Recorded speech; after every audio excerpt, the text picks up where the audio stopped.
हमारे पास पहली बार आ रहा है इसलिए हम पढ़ रहे हैं महाराज जी। राधे राधे महाराज जी, इस दास का आपके चरणों में कोटि कोटि प्रणाम। महाराज जी, मैं हर रोज भगवान के पवित्र नाम का 1.25 घंटा जप करता हूँ और आपका सत्संग सुनता हूँ, इस इच्छा से कि मेरा एक दिव्य एवं शाश्वत लोक में चक्रवर्ती सम्राट की तरह मेरा जीवन हो और हजारों लाखों सुंदर मेरी रानियां हो। क्या भगवान नाम से ये संभव है?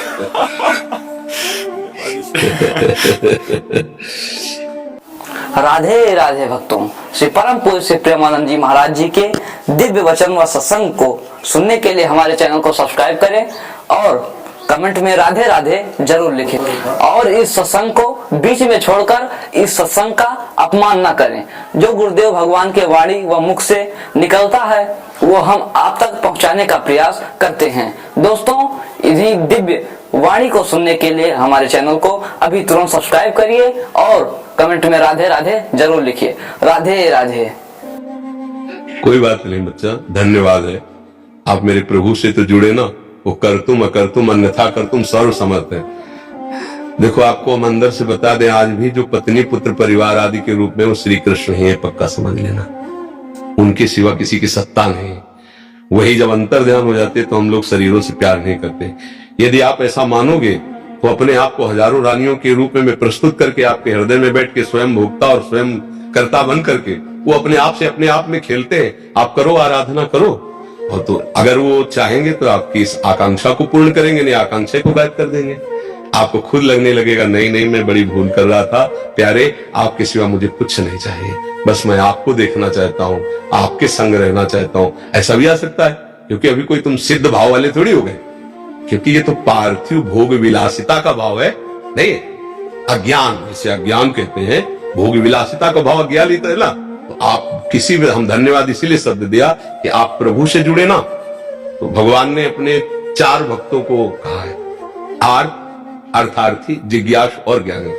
आप ये अर्थार्थी के अंतर्गत आता है जो भोग विलासिता है ना।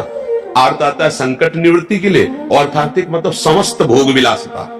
तो धन्यवाद इसलिए दिया कि भोग विलासिता प्रभु से मांग रहे हो, इसलिए तुम्हें धन्यवाद दे रहे हैं। वो कोई साधक नहीं है, वो शुरू किया है भगवान से जुड़कर अर्थार्थी भाव से। तो हमारा कर्तव्य बनता है उसके उस भाव को पुष्ट करके भगवान में श्रद्धा विश्वास दृढ़ कर देना।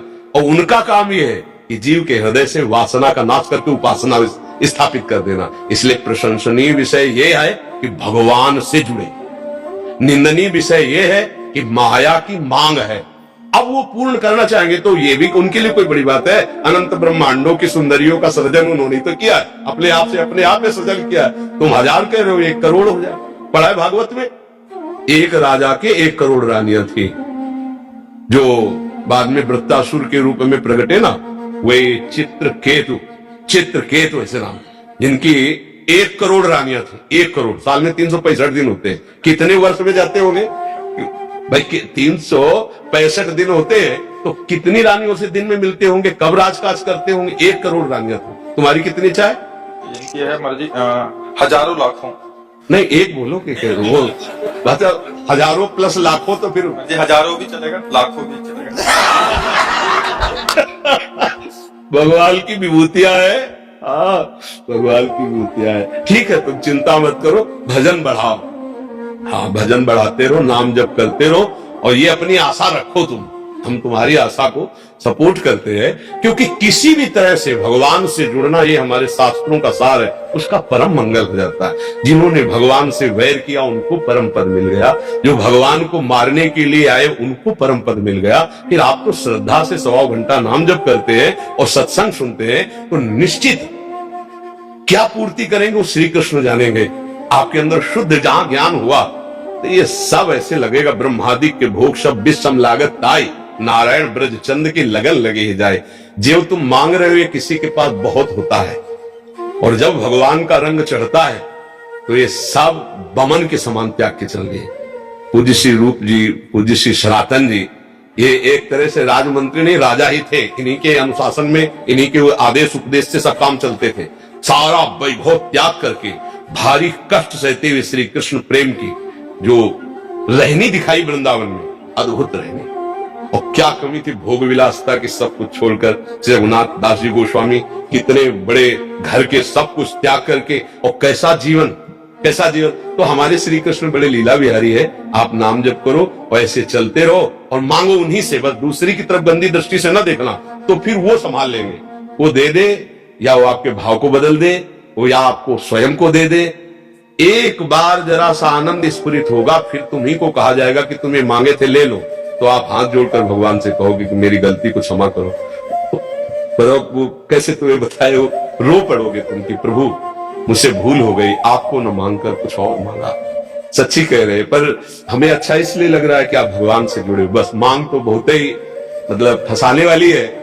एक जिसकी पत्नी होती है ना, एक परिवार में होता है ना, निर्वाह करना प्रेम का बहुत कठिन हो जाता है। प्रेम का निर्वाह करना बड़ा कठिन, पति पत्नी आजीवन दोनों प्रेमी बनकर जीवन निर्वाह करे धर्मपूर्वक, बहुत कठिन है। नहीं, एक दो तीन, पर वो भगवान के भाव से ही वो ठीक हो जाए। ठीक है, आप संतुष्ट है ना। ध्रुव जी भी महाराज जी इसी उसमें निकले थे। ध्रुव जी ने चाह की थी अटल पदवी, तो सुनीति मैया ने जो उनको परिपक्व किया था, तो सुरुचि मैया जो थी वो उनके लिए रुचि के खिलाफ हो गया कि सिंहासन में गोदी में बैठना चाहते, तो उनका जाओ नारायण का भजन करो, फिर मेरे गर्भ से पैदा हो तब इस सिंहासन में। बस उनको क्षत्रिय राजकुमार लगा कि मैं तप के द्वारा वो पद प्राप्त करूंगा जो मेरे पिता और पितामह को भी नहीं प्राप्त है। तो 6 महीने में करके दिखा दिया। गुरु नारद जी, मंत्र नारद जी के द्वारा दिया हुआ, भाई साहब भयानक कष्ट सहते हुए 6 महीने में भगवत साक्षात्कार किया, आज भी अटल पदवी में। पर उनको बहुत जलन हुई।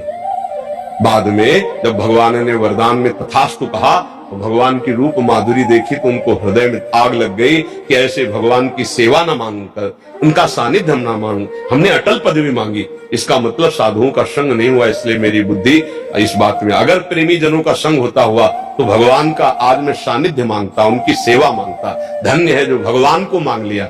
देखो, अगर 1 लाख स्त्रियां मिल जाए तो कितने दिन रहेगी ये शरीर, कितने दिन रहेगा। ये केवल मन की तरंग उठी है। मन है ना, तरंगे लाखों हो सकती है, तो लाखों तरंगे हैं, भगवान के भजन के प्रभाव से शांत हो जाएंगे और वो पूर्ण भी कर सकते हैं। वो बड़े खिलाड़ी हैं, उनके लिए कुछ नहीं है भाई, कुछ नहीं है। पलक झपकते ही अनंत ब्रह्मांडों का सृजन कर दिया। किसी कारीगर की जरूरत पड़ी क्या? ऐसे भ्रकुटी विलास सृष्टि लय, उनके लिए ये 1,00,000 2,00,000 हजार। देखो ना, पूरी सृष्टि में देखो अनंत जीव, ऐसे पशु पक्षी, ऐसे मनुष्य, ऐसा क्या देखते देखते दिमाग खराब हो जाए। कितना बड़ा जादूगर। हम लोग कई बार कहते हैं कि रूपों को देखकर बड़ा आश्चर्य होता है कि सबकी नाक की जगह नाक है, आंख की जगह आंख है, कान की जगह कान, और सब अलग अलग पहचाने जा रहे। वाह कमाल है। 1,00,000 2,00,000 नहीं, अरे 140 करोड़ तो भारत में केवल, क्यों 140 करोड़ लगभग जनसंख्या है, और अलग अलग सबका परिचय है। सबका वो अंगूठे का चिन्ह अलग ही है, फिंगरप्रिंट अलग अलग हो गए। ये हमारे भगवान का जादू देखो, कितना बड़ा। ऐसे रंग बिरंगे पशु पक्षी देखते रहो, सबका भरण पोषण हो रहा है।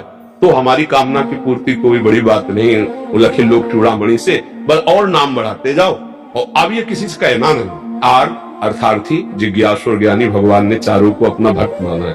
तो हम भगवान, जैसे करदम जी ने जब ब्याह की सोची तो उन्होंने भगवान से पत्नी मांगी, भगवान से कि मुझे मेरे अनुरूप पत्नी चाहिए, और 10,000 वर्ष तक तपस्या की।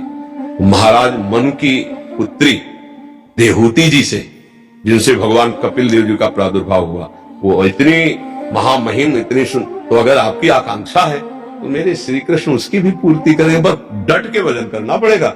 अब 1,00,000 के लिए तो ज्यादा ही करना पड़ेगा ना। अब 1 की बात होती तो चलो 1.25 घंटे में चल जाता। अब 1,00,000 तक के लिए तो 24 घंटे आना पड़ेगा। और हम पक्का कहते 24 घंटे भजन चलने लग जाए तो फिर अगर रो के आप ना कहोगे यही बात की महाराज मुझसे गलती हो गई, मुझे बिल्कुल नहीं चाहिए, अगर ये न निकल पड़े तो मैं बता देना, बस भजन होने दो। क्योंकि एक स्वाप्निक कामना है, ये स्वाप्निक कामना है। देखो, आप 1,00,000 की बात कह रहे होगे, स्वर्ग में करोड़ों ऐसी अप्सराएं हैं कि अगर एक उतर आवे ना यहाँ मृत्यु लोक में तो मूर्छित हो जाते हैं बड़े बड़े ऋषि मुनि देख के। तुम लोग तो मतलब टिक ही नहीं सकते 1 मिनट। जो जितेंद्री हैं उनकी हालत खराब हो जाती, इतनी सुंदर है। इतनी सुंदर अप्सराओं का स्वामी देवराजेंद्र है। वो देवराजेंद्र एक महात्मा की पत्नी, गौतम ऋषि की पत्नी अहिल्या, वहां गंदी दृष्टि करने गया नहीं। तो इससे क्या पता चलता है कि करोड़ों अप्सराएं होने पर भी वो भोग वासना का जो अंदर राक्षस बैठा होता है वो कभी तृप्त नहीं होता है। वो अप्सराओं का स्वामी होकर के भी छुप के वेश बदल के अहिल्या जी के साथ, तो इस पे इसे जरा विचार करके जरा देखो कि वासना रूपी राक्षसी क्या कभी तृप्त हो सकती है क्या?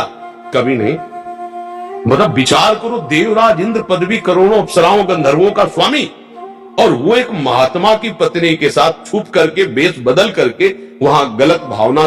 मुझे लगता है कि भगवान का आश्रय भजन यदि चलता रहे तो ये वासना रूपी राक्षसी नष्ट हो जाएगी उपासना से, नहीं तो ये बहुत कभी अगाने वाली नहीं, कभी नहीं अगाने वाली। इसलिए नाम जप करो और ठीक है ऐसे ही जुड़े रहो। वो करुणा निधान ज्ञान विज्ञान संपन्न